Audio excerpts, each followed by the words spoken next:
शरीर को चुस्त दुरुस्त और मन को शांत रखने के लिए दुनिया भर में ज़्यादातर लोग योग का सहारा ले रहे हैं। दुनिया भर में योग के प्रति जागरूकता फैलाने के लिए 21 जून को अंतर्राष्ट्रीय योग दिवस मनाया जाता है। आज मंगलवार के दिन दुनिया भर में 8वां अंतर्राष्ट्रीय योग दिवस मनाया गया। इस दिन दुनिया भर के कई देशों में लोग इकट्ठा होकर योग दिवस को मनाने के लिए योग करते नजर आए हैं।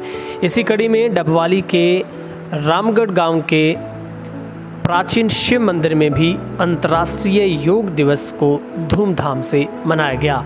गद्दीनशील संत आचार्य निर्मलनाथ जी के सानिध्य में दर्जनों गांव के लोगों ने अलसुबह से पहुंचकर इस योग में अपने आप को शामिल किया, जहां पर विशेष तौर पर डबवाली से लोकप्रिय विधायक अमित सिहाग भी मौजूद रहे, जहां पर अपने प्रवचन देते हुए रामगढ़ के आचार्य निर्मलनाथ जी ने बताया कि योग साधना सबसे उत्तम रास्ता है जो कि आपकी काया को निरोग कर देता है।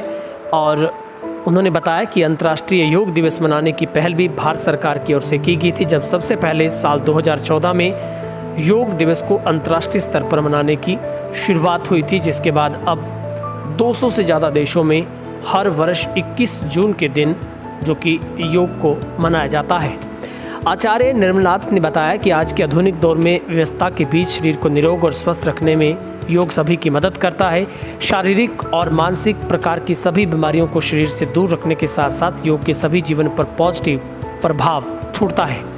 रोजाना योग करने से शारीरिक और मानसिक ऊर्जा में विकास होने के साथ साथ तनाव और डिप्रेशन भी कम हो जाता है। साथ ही उन्होंने कहा कि आने वाले वक्त में अंतर्राष्ट्रीय स्तर पर भी गांव रामगढ़ के मंदिर से योग सिखाने की जो परंपरा शुरू होगी, जहां पर विदेशों के लोग आकर भी योग की ट्रेनिंग ले सकेंगे। इसके साथ ही अनाथ बच्चों के लिए भी रामगढ़ के प्राचीन मंदिर में विद्यालय की शुरुआत की गई है और आने वाले कुछ ही महीनों के भीतर जिसकी बिल्डिंग का कार्य भी शुरू होगा। उन्होंने आमजन से आह्वान किया है कि गांव-गांव में कमेटी स्थापित कर लोगों को योग के साथ जुड़ना चाहिए और जो भी योग की ट्रेनिंग लेना चाहते हैं वो बिना किसी शुल्क दिए बिल्कुल निःशुल्क रूप से रामगढ़ में आकर सुबह और शाम की क्लास को ग्रहण कर बिल्कुल फ्री ऑफ कॉस्ट ट्रेनिंग ले सकेंगे। साथ ही जिन बच्चों को रोजगार के तौर पर योगा में महानगरों में जाकर लाखों रुपए खर्च कर योग की ट्रेनिंग लेनी पड़ती है, अब उनको महज कुछ ही रुपयों में जो योग की ट्रेनिंग दी जा सकेगी और आने वाले समय में रामगढ़ के इस योग केंद्र को आयुष भारत सरकार के केंद्र से भी जोड़ा जा सकेगा। इस मौके पर बड़ी संख्या में महिलाओं, बच्चों सहित आसपास के दर्जनों गांव के लोगों ने हिस्सा लिया। हालांकि मौसम खराब रहने की वजह से सैकड़ों लोग इस कार्यक्रम में नहीं पहुंच पाए। पड़ोस के सभी गांव से कोई ना कोई, चाहे वो बुजुर्ग हो, चाहे वो युवा हो, चाहे वो बच्चे हो, चाहे वो माताएं और बहनें, कोई ना कोई साथी जरूर यहाँ पर पहुंचा है। मैं सभी का हाथ जोड़ के बहुत बहुत आभार व्यक्त करता हूँ कि योगा के प्रचार प्रसार में भी आप खुद को भी स्वस्थ करने का काम कर रहे हैं और योगा का प्रचार प्रसार जो रहता है हर एक गांव तक ये शिक्षा पहुंचने का काम करे, आप पहुंचा सकते हैं, उसके लिए बहुत बहुत आभार। और खास करके जो मंच आसीन भी हैं और जो हमारे बीच में लोग बैठे होंगे जिन्होंने इस कार्यक्रम को महेंद्र जी के साथ मिलकर आयोजन करने में अहम भूमिका निभाई है, उन सबका भी मैं आभार व्यक्त करना चाहूंगा, मीडिया के बंधुओं का भी, ताकि ये जो आज का कार्यक्रम की बात जन जन तक पहुंच सके, वह जागरूक हो सके। मैं सभी का दिल की गहराइयों से बहुत बहुत आभार व्यक्त करना चाहूंगा। तकरीबन महीने पहले मैं अपने साथियों के साथ निर्मलनाथ जी से मेरी मुलाकात हुई, यहाँ पर उनका आशीर्वाद लेने के लिए इस मंदिर में मैं पहुंचा और चर्चा करते हुए मुझे बड़ी हर्ष की बात रही, क्योंकि ज्यादातर जब भी कोई एक धार्मिक किसी मंदिर में या कोई धार्मिक मठ पर जाते हैं तो हम धर्म की तो बात करते हैं, मगर सही मायने में जो शारीरिक चेतना है, जो स्वास्थ्य की बात हो मानसिक या शारीरिक रूप से, उस रूप में मैं मानता हूं पूरी तरीके से गौर नहीं किया जाता। और मुझे बड़ी खुशी हुई, मैं तो आया तो 10 मिनट के था, पर गुरु जी के साथ, आचार्य जी के साथ तकरीबन हमारा आधा पौना घंटा, 1 घंटा चर्चा रही अलग अलग बिंदुओं पर। और जिस तरह की इनके अंदर एक उत्साह की भावना, एक जिज्ञासा कि मैं इस योग को हर एक गांव तक और ना केवल डबाली हल्के तक सीमित रखते हुए आस पड़ोस के क्षेत्र में भी फैलाने का काम करूं, मुझे भी उससे बड़ी प्रेरणा मिली। और उन्होंने उस समय भी और इसके बाद अभी 2 दिन पहले भी जब न्योता दिया कि भी योग शिविर लगाया जा रहा है, आप कृपया जरूर, तो मैं जिम्मेवारी के तहत भी, क्योंकि एक बतौर नुमाइंदे जितना भी मैं इसको ताकत देने का काम कर सकूं, मैं मानता हूँ कम है, तो मैं उसके लिए भी उनका आभार व्यक्त करना चाहूंगा कि उन्होंने मुझे यहाँ पर बुलाया। धन्यवाद। और जैसे मैं कह रहा था, जो उस दिन चर्चा में निकल कर आए, कई बिंदुओं पे हमने चर्चा की और एक मंशा मैं मानता हूं मेरे मन मस्तिष्क में भी जागी कि भी किस तरीके से जो है अगर आस पड़ोस का जो इतना ये पूरा एरिया है, जो आपका क्षेत्रफल है यहाँ पर, तो इसको एक भव्य रूप से इसको तैयार किया जा सकता है। एक केवल सोच की और इच्छा शक्ति की आवश्यकता है। और मैं मानता हूं कि योगी जी के जो नेतृत्व है, उसके चलते मैं मानता हूं बहुत कुछ मिलकर यहाँ पर हासिल कर सकते हैं। एक बहुत छोटी सी शुरुआत है। तो सबसे पहले तो जैसे अपने एक भाई अभी दुनिया वाली से उन्होंने बात रखी कि जो नशे की जो समस्या है, उसको ये केंद्र बिंदु बनाकर आगे सोच रखें तो योग एक बड़ा कारगर हथियार के रूप में काम कर सकता है। खासकर जो युवा साथी, कि उनको उस चीज से दूर करके जब मस्तिष्क और आपका शरीर स्वस्थ होगा, मैं मानता हूं अपने आप इन बुराइयों से, इन कुरीतियों से दूर जाने का काम करेंगे। मैंने भी कई समय, हालांकि अब तो मैं काफी लंबे समय से नहीं किया, तो थोड़ा सा शरीर में योग के हिसाब से जंग लगा होगा, मगर पहले, और मैं खुद इसका फायदा देख चुका हूं, तो मैं आप सभी से आह्वान भी करूंगा कि इसका प्रचलन अपने गांव में, अपने परिवारों में करने का काम, आपको बेहतर नतीजे दिखाई देंगे। अगर 1 से 2 से 5 युवा साथी उसमें जुड़ते हैं, तो नशे से भी आप एक तरीके से उनको दूर करने का काम करें और एक बहुत हमारी जो अगली पीढ़ी है उसको तैयार करने की बहुत अहम भूमिका। और आचार्य जी का मैं मानता हूँ बहुत बड़ा मार्गदर्शन यहाँ पर उनकी पूरी टीम का रहेगा। जैसे मैंने कहा उस दिन जो चर्चा हुई, तो मैं वही है, आचार्य जी के साथ उन्होंने एक मंशा जाहिर की थी कि इसको भी हम पक्का करवा कर आगे पूरी तरीके से कैसे भव्य उसको एक योगशाला के रूप में स्थापित करें। तो उसके अंदर भी मैं मांगूंगा आप लोगों का भी योगदान रहे, और जो मेरी तरफ से व्यक्तिगत रूप से हो या प्रशासन के माध्यम से हम करा सके, तो उस पर भी हम पूरी तरीके से प्रयास करेंगे। मगर जो स्कूल के साथ साथ जो आचार्य जी ने बहुत अच्छी सोच रखी, कोरोना में जो आज ऐसे परिवार हैं जिनको आवश्यकता है बच्चों को, उनको शिक्षा ग्रहण कराने के लिए यहाँ पे एक अच्छा एक स्कूल का निर्माण भी करवाया गया, वो भी बहुत बड़ी आवश्यकता। और मैं ऐसे मानता हूँ कि जो अगर इस क्षेत्र को एक बायोडायवर्सिटी पार्क जैसे कहते हैं, बड़ा ही आपका, मैं मानता हूँ जिस तरह से चिड़िया चहचहा रही है और हर तरह का सिस्टम, तो हम इसको उस तरीके से स्थापित करने का काम कर सकते हैं। एक फॉरेस्ट कवर को भी बढ़ाते हुए हरियाली हो यहाँ पर, और उसके साथ साथ एक छोटा सा योग केंद्र सही मायने में, जिसमें आयुर्वेद का भी शिक्षा प्राप्त कर सके लोग, योग की भी शिक्षा प्राप्त कर सके, और बहुत लोग कोर्स करके, क्योंकि योगी जी आप में हमारा सौभाग्य है कि वो खुद बड़े ज्ञानी हैं, शिक्षित व्यक्ति हैं, तो इस तरह से नए योगा टीचर्स आयुर्वेदा में जो शिक्षित लोगों को तैयार करके और एक रोजी रोटी का साधन भी बनाया जा सकता है, क्योंकि आज की तारीख में इसकी बहुत बड़ी आवश्यकता, डिमांड भी। तो यहाँ से जो तैयार होगी युवा साथी जाएंगे भारतवर्ष में और बाहर भी दूसरे विदेशी कंट्रियों में बहुत बड़ा रोजगार का साधन बन सकता है। तो मैं यही कहूँगा, आह्वान भी करूंगा कि संस्था से मिलजुल कर यहाँ पे इस तरह की एक तरीके से योगा का स्कूल, और बढ़ते बढ़ते क्या पता कॉलेज यूनिवर्सिटी तक हम पहुंचाने का एक समय पे काम कर सकते हैं, और एक छोटी सी नींव रखें योगा और आयुर्वेदा को लेकर हम यहाँ पे, ताकि केवल बाहर से लोग, मैं मानता हूँ उस दिन जो हमारी चर्चा हुई कि हमारी सोच केवल यहाँ तक सीमित ना रहे, कि विदेश से भी लोग आने के लिए भी हम यहाँ पर रामगढ़ गाँव के अंदर, डलारी हल्के के रामगढ़ गाँव आकर शिक्षा लेने का काम करें, ग्रहण करें और इस माहौल को हमारे साथ में जो भारत की संस्कृति है, जो चाहे धर्म की बात करें या संस्कृति की बात, वो भी यहाँ पे आके ग्रहण करें। तो हो सकता है हर चीज संभव है अगर हम एक इच्छा शक्ति रखेंगे। तो मैं मानता हूँ मिलजुल कर बढ़ा। तो ये मेरी जो मिलजुल कर नहीं आता जो विजन है, जो सोच है, वो इस तरीके से है। और मैं मानता हूँ कि भविष्य में हम सभी गंभीरता पूर्वक इस पे काम करें तो इसे बहुत बड़े एक अभियान के रूप में भी कर सकते हैं और इसको एक अच्छे संस्थान के रूप में भी यहाँ पर स्थापित कर सकते हैं। तो मैं ज्यादा ना कहते हुए आप सभी ने फिर से योग दिवस की आपको, आपके परिवार, यहाँ उपस्थित अंतर्राष्ट्रीय योग महोत्सव के अंदर मैं सबका स्वागत करता हूँ। विशेष रूप से जितने भी गांव के क्लब हैं, महाराजा रंजीत सिंह युवा क्लब, शिव मंदिर रामगढ़, गौरक्षा केंद्र, प्रसाद खेड़ा, शिव शक्ति क्लब दुनियावाली और गौरीवाला और अदर्स जितने भी गांव हैं, सभी युवाओं क्लबों का मैं हार्दिक स्वागत करता हूं। आज बड़े गौरव की बात है कि केंद्र सरकार के द्वारा 2014 से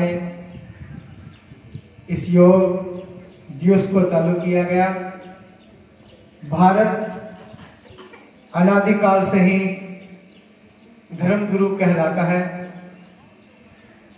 लेकिन आज भारत केवल धर्म गुरु ही नहीं, पूरी दुनिया में योग गुरु कहलाता है।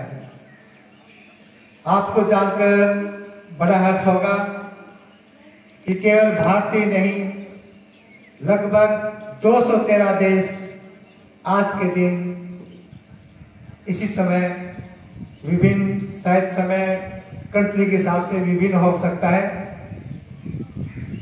लेकिन आज का दिन जो अंतर्राष्ट्रीय योग दिवस है, 213 देश से भी अधिक इसका फॉलो कर रहे हैं। 21 जून का ही दिन को चुना गया। 20 जून को भी हो सकता था, अथवा जुलाई भी हो सकती थी, अप्रैल या मार्च भी हो सकता था। 21 जून ही योगा डे को चुना गया। तो आपको मालूम होगा कि 21 जून को सूर्य सबसे पहले उदय होते हैं और सबसे अंत में अस्त होते हैं, यानी पूरे वर्ष का 21 जून सबसे बड़ा दिन होता है। और कुछ विशेष राशियों के सहयोग से 21 जून को सूर्य भगवान अपनी संपूर्ण ऊर्जा के साथ में उदय होते हैं। चारों तरफ एक पॉजिटिव एनर्जी का विस्तार करते हैं। तो 21 जून का जो दिन है, ये ऊर्जा से भरा हुआ दिन है। भगवान सूर्य नारायण इस दिन अपनी संपूर्ण कलाओं और संपूर्ण ऊर्जा के साथ में उदय होते हैं और अस्त होते हैं। और बहुत सारे महानुभावों का जन्मदिन भी है, बहुत सारे संतों का स्मृति दिवस भी है। इसलिए भारत ने 21 जून को योग के लिए चुना है। तो आप सभी यहाँ पर आए हुए, विशेष रूप से अमित शाह जी जो वर्तमान विधायक इस क्षेत्र के हैं, कुछ दिन पहले मेरे को मिले थे, यहाँ पर आए थे, हमारी काफी चर्चा हुई थी। इसके नीचे इंटरलॉक ब्लॉक लगाना है, कार्वेट, योगा मैट। तो उन्होंने कहा महाराज जी मैं सब कुछ जो आप कह रहे हो सब काम मैं करूँगा, लेकिन फिलहाल आपको योगा मैट की आवश्यकता है। तो मैं योगा मैट योगा डे से पहले उपलब्ध करवा दूंगा। तो शायद 17 या 18 जून को योगा मैट उपलब्ध हो गई है। इसके बाद यहाँ इंटरलॉक लगने के बाद कार्पेट की व्यवस्था है, और मैं सोचता हूँ कि 4-6 महीने में धीरे धीरे उसको भी पूर्ण कर लेंगे। तब इनका बहुत ही आभार व्यक्त करता हूँ। इसी कड़ी में कुछ समय पहले आदित्य चौटाला जी भी यहाँ पर आए थे मत्था टेकने, और वर्तमान सरकार ने भी घोषणा की थी कि एक पार्क बनेगा यहाँ सड़क से इधर और गौशाला के इस साइड से, और एक तालाब बनेगा, इसकी घोषणा की थी। तो मेरा अनुरोध है की घोषणाओं को घोषणा न रख करके इस कार्य को जल्द ही शुरू करवाएं। पार्क और तालाब का निर्माण जल्द से जल्द शुरू करवाएं, ताकि हमारे आगे की जो योजना है, ये योगी श्री कृष्णनाथ जी योग संस्थान की बिल्डिंग का निर्माण और हॉस्टल का निर्माण, उसके लिए हम फिर जगह का चयन कर सके। तो सरकार से अनुरोध है कि इस कार्य को जल्दी से जल्दी शुरू कराएं। हमारी योजना है कि जैसे श्याम जी कह रहे थे, हो सकता है आज एक योग संस्थान से भविष्य में हमारी एक यूनिवर्सिटी के रूप में बदल जाए। एक दिन केवल भारत ही नहीं, पूरा विश्व गूगल पर सर्च करेगा कि कृष्णनाथ योग संस्थान रावगढ़ कहां पर है। पूरी दुनिया गूगल पर सर्च करेगी। मेरा कम से कम 30 से 40 कंट्री के अंदर उन लोगों को मैंने योग का ज्ञान दिया है। सभी मेरे कॉन्टेक्ट में हैं, सभी आना चाहते हैं, लेकिन मैंने ही मना कर रखा है, क्योंकि अभी ऐसी व्यवस्था नहीं है हमारे पास। ठहरने की व्यवस्था नहीं है, पार्क की व्यवस्था नहीं है, अभी कुछ व्यवस्था नहीं है। इसलिए मैंने खुद मना कर रखा कि अभी व्यवस्था होने के बाद, 1-2 साल के बाद में हम आप लोगों को बुलाएंगे, तो पूरी दुनिया के लोग ग्रुप के साथ यहाँ पर योग प्राप्त करने के लिए आएंगे। और दूसरी भारतवासियों के लिए मैं कहना चाहता हूँ कि जो युवा गोवा, बेंगलोर, हरिद्वार, हिमाचल धर्मशाला में जाकर के जिस टीचर ट्रेनिंग का कोर्स करते हैं, लाखों रुपए खर्च होते हैं, वही टीचर ट्रेनिंग का कोर्स यहाँ शिव मंदिर रामगढ़ में आपको कराया जाएगा। जो भी आपको सर्टिफिकेट चाहिए, यूएसए योगा अलायंस का सर्टिफिकेट हमारे पास मौजूद है, और इस संस्थान को अभी हम भारत आयुष मंत्रालय से रजिस्टर करवा लेंगे, तो इसका काम भी हो जाएगा।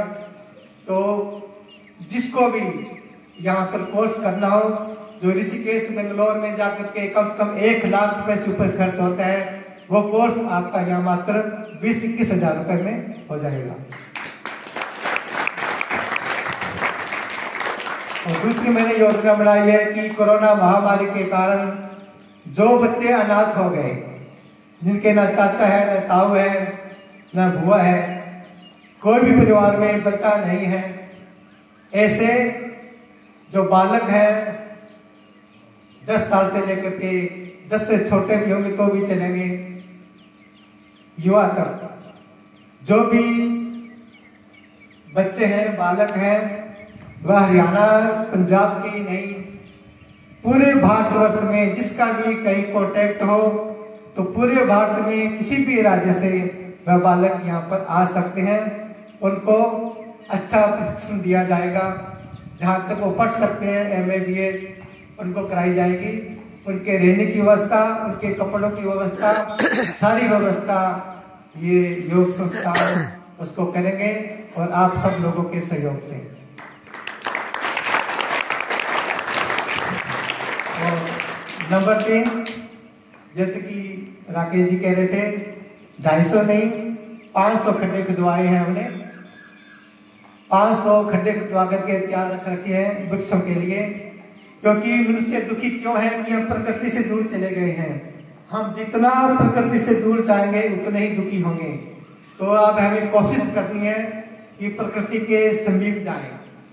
तो 500 वृक्ष लगाए जाएंगे फलदार, ताकि फलदार पेड़ होंगे तो पक्षी आकर यहाँ पर रहेंगे। बहुत सी प्रजातियां पक्षियों की लुप्त हो चुकी है, क्योंकि खाने को कुछ है नहीं, जंगल सब खत्म हो चुका है। इसलिए इसके अंदर अमरूद के पेड़, चीकू के पेड़ और आंवले के पेड़, जामुन के पेड़, इस प्रकार से 500 फलों को इस क्षेत्र के अंदर, इस एरिया के अंदर लगाया जाएगा। और वही पेड़ लगाए जो उसकी देख रेख कर सकें। आप एक बार पेड़ लगा के चले गए, बाद में संभाला नहीं और वो सूख गया। तो जो बच्चे की तरह, जैसे माँ बच्चे का पालन करती है, तो बच्चे की तरह उस पेड़ को पाल सके, वही उस पेड़ को लगाने में आगे आए। भगवान की कृपा से अच्छी बारिश हो गई है, तो आप चाहो तो कल से ही ये काम शुरू कर सकते हो। तो जो जो पेड़ लगाए, जब तक वो पेड़ बड़ा ना हो जाए, उसकी देख रेख का जिम्मा भी पेड़ लगाने वालों को ही देना होगा। तो फिर से मैं सभी माननीय विधायक जी, अन्य सभी गांव के संगठन, सभी क्षेत्रवासियों का बहुत बहुत धन्यवाद करता हूँ।